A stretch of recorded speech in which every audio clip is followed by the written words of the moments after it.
किसकी ओर देखेगी। अब समझ में आ रहा है कि माताश्री ने मुझे तुम्हारे पास क्यों भेजा। वो ये चाहती थी कि मैं ये देख लूं कि तुम्हारे जैसा खरे बोल बोलने वाला विदुर भी विवश हो सकता है।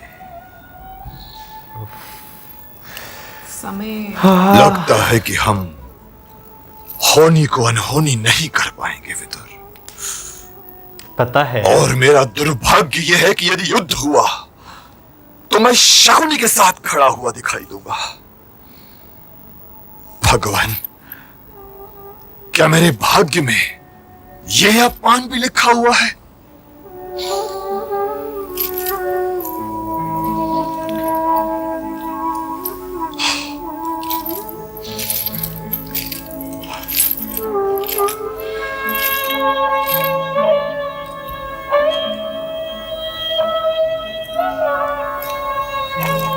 थके हुए कदमों से जाओ। हाँ, जैसे वो बेबस, खबर सुनी थी ना, लाचार।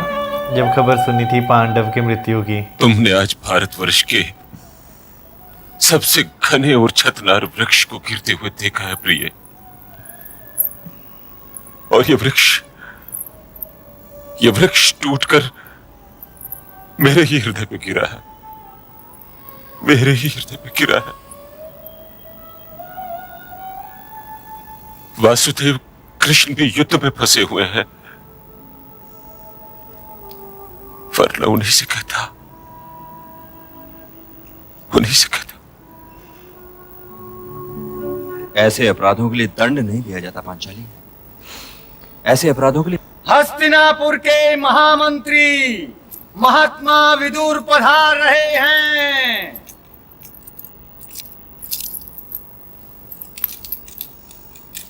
प्रणाम काकाश्री। नहीं राजन, नरेश को किसी दूसरे राज्य के राजदूत के चरण नहीं छूने चाहिए। आप किसी और राज्य के दूत नहीं है काकाश्री? यदि मैं राजदूत ना होता तो मैं आपको रोकता ही क्यों। राजदूत होंगे आप नरेश के लिए, मेरे लिए तो आप पूज्य काकाश्री हैं। आपके चरण स्पर्श मैं अवश्य करूंगी और सौभाग्यवती होने का आशीर्वाद भी लूंगी। सौभाग्यवती भव, चिरंजीवी भव। आप विराजे काकाश्री।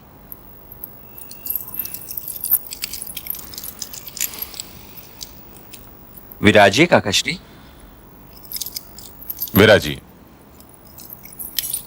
अब ये बताइए काकाश्री कि आपने अपने आप को किसी और राज्य का दूत क्यों कहा?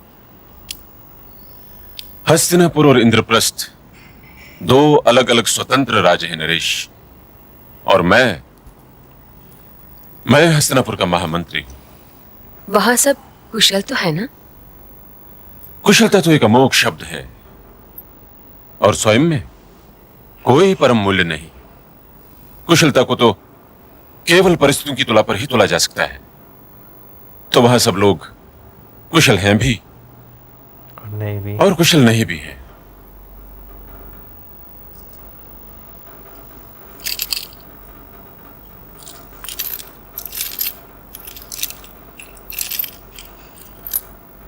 क्या मेरे अनुज आपका कहा नहीं मानते काकाश्री?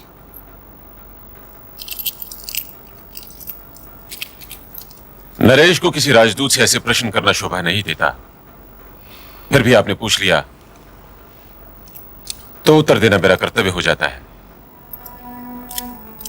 देह धर्म की दृष्टि से तो वहां कुशल ही है। महाराज का स्नेह तो मेरे लिए आशीर्वाद है। कोई कुमार मेरा विरोध भी नहीं करता, और मैं स्वयं भी महाराज की आज्ञा का पालन किया करता हूं। उन्होंने ही मुझे आपकी कुशलता जानने के लिए यहां भेजा हुआ है, और आप लोगों को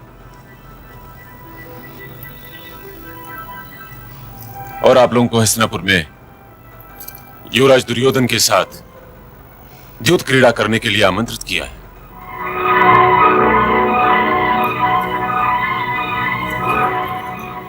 आपसे अधिक किसे इसका ज्ञान हो सकता है काकाश्री कि द्यूत से अधिक विनाशकारी कोई रोग नहीं। द्यूत तो वो लाठी है जो पानी को भी अलग कर देती है। फिर भी क्या आप इसे उचित समझते जुआ हैं? तो विनाश के वृक्ष की जड़ है महारानी। तो क्या तो क्या आपने ज्येष्ठ पिताश्री से ये नहीं कहा? आपके ज्येष्ठ पिताश्री तो स्वयं ही बड़े ज्ञानी हैं महारानी। जुआ अवश्य विनाश के वृक्ष की जड़ है पांचाली, परंतु मित्रवत खेले जाने वाला जुआ जुए की गिनती में थोड़ी आता है। और मामा श्री शकुनी को भी यह दिखलाना है कि मैं यहां इंद्रप्रस्थ में उनसे केवल संयोग से नहीं जीता था, बल्कि इसलिए जीता था कि मैं उत्तम खिलाड़ी हूं। जुए में उत्तम खिलाड़ी नहीं होता नरेश, उत्तम होता है पांसा। काकाश्री ठीक कहते हैं। काकाश्री सदैव ठीक कहते हैं पांचाली, परंतु मैं क्षत्रिय होने के नाते युद्ध के ललकार और द्यूत के निमंत्रण को कभी अस्वीकार नहीं कर सकता। आप ज्येष्ठ पिताश्री को कह दीजिएगा काकाश्री कि हम उनकी आज्ञा का पालन करने अवश्य आएंगे, परेशान। और इसी बहाने बहुत ज्यादा। पांचाली एक बार फिर हस्तिनापुर के दर्शन कर लेगी। परंतु महाराज, और मैं अनुज दुर्योधन का हृदय भी नहीं दुखाना चाहता। यदि वो चौसर खेलना चाहता है तो मैं चौसर खेलने अवश्य हस्तिनापुर आऊंगा। ए मेरे 500, ए मेरी सेना, इस द्यूत क्रीड़ा के उपरांत मैं तुमसे और कभी कोई सेवा नहीं लूंगा। मैं तुम्हें अपनी हथेलियों के बंदी गृह से मुक्त कर दूंगा। ये तो मेरे प्रतिशोध की चरम सीमा है। पांडव अपनी विनाश यात्रा पर इसी द्यूत से निकलेंगे। ए मेरी सेना, बस एक बार अपनी शकुनी को इस दांव में जिता दो, बस एक बार। मामा श्री, ये क्या कर रहे हैं? मैं अपनी सेना का उत्साह बढ़ा रहा था भांजे। अरे इन्हीं पर तो मेरी हार या जीत निर्भर है। परंतु द्यूत पासों पर निर्भर होती है मामा श्री। हाँ, ऐसा तो केवल हारने वाले कहते हैं। निपुण खिलाड़ी तो वो है जो जानता है कि उसके पांसे कैसे गिरेंगे। निपुण खिलाड़ी तो अपने प्रतिद्वंदी के सारे मार्ग बंद कर देता है। और जुआ तो केवल जीतने के लिए खेला जाता है। और ये भी ना भूलो भांजे कि महत्व केवल लक्ष्य तक पहुंचने का है, मार्ग का नहीं। न्याय और अन्याय जैसे शब्द अर्थहीन हैं। क्या भरतवंशियों की मर्यादा ने तुम्हारे पिताश्री के साथ न्याय किया था? नहीं। गंगा पुत्र भीष्म भी चुपचाप बैठे गलत। विदुर नीति का अन्याय देखते रह गए थे। फिर यही अन्याय तुम्हारे साथ हुआ। इस बार गंगा पुत्र भीष्म का मौन पांडवों के पक्ष में रहा और तुम्हारे पूर्वजों के दिए हुए राज्य का आधा भाग तुम्हारे हाथ से यूं निकल गया जैसे संध्या के हाथ से धूप निकल जाती है। विदुर भी नीति के अच्छे पान से खेलता है, परंतु तुम्हारे मामाश्री के आगे उसकी नीति नहीं टिकेगी। ये मेरे पासे हैं, इन्हें संभाल के रखो भांजे। ये तुम्हारी विजय के पासे हैं।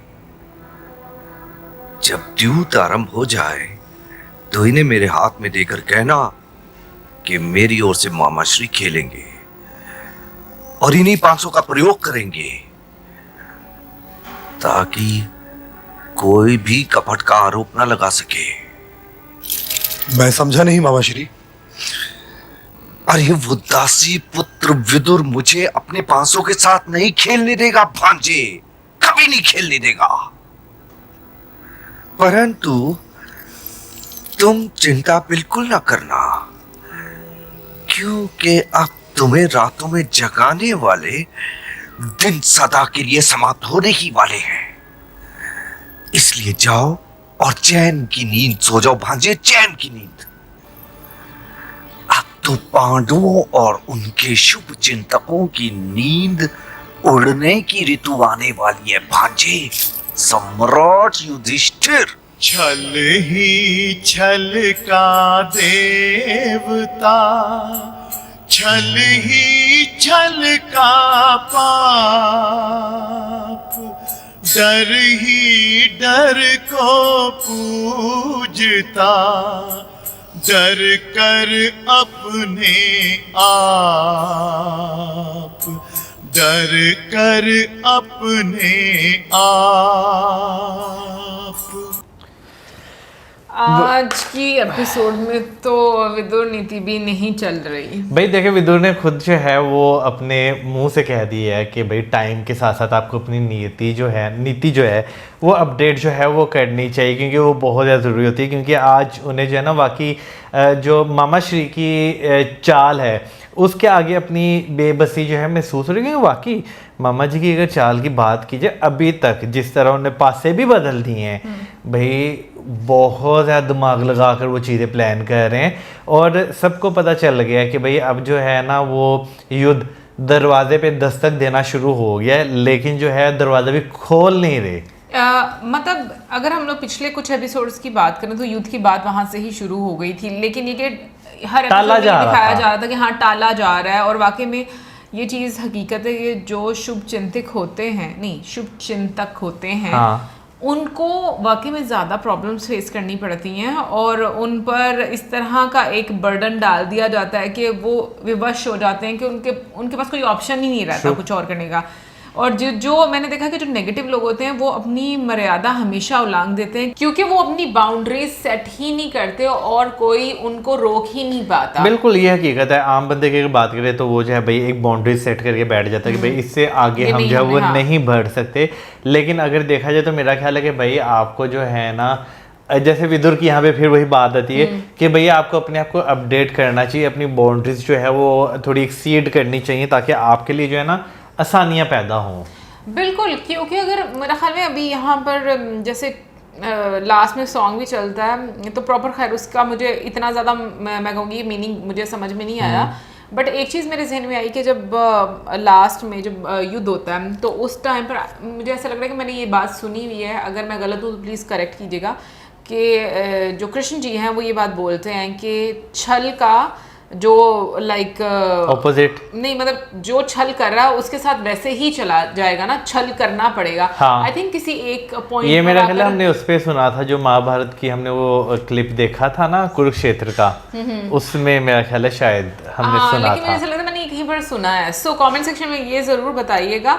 बाकी आज के एपिसोड में अभी तक हम लोगों ने चौसर तो नहीं देखी, लेकिन चौसर अब आने ही वाली है। और कभी कभी मैं सोचती हूँ जो ज़िंदगी में चीज़ें होनी होती है, चाहे आप जितना मर्जी उनको टाल लो, लेकिन वो नहीं टलती। बाकी कमेंट सेक्शन में आप जरूर बताइएगा। मिलेंगे नेक्स्ट वीडियो में। सब्सक्राइब करना भूलना। Good bye.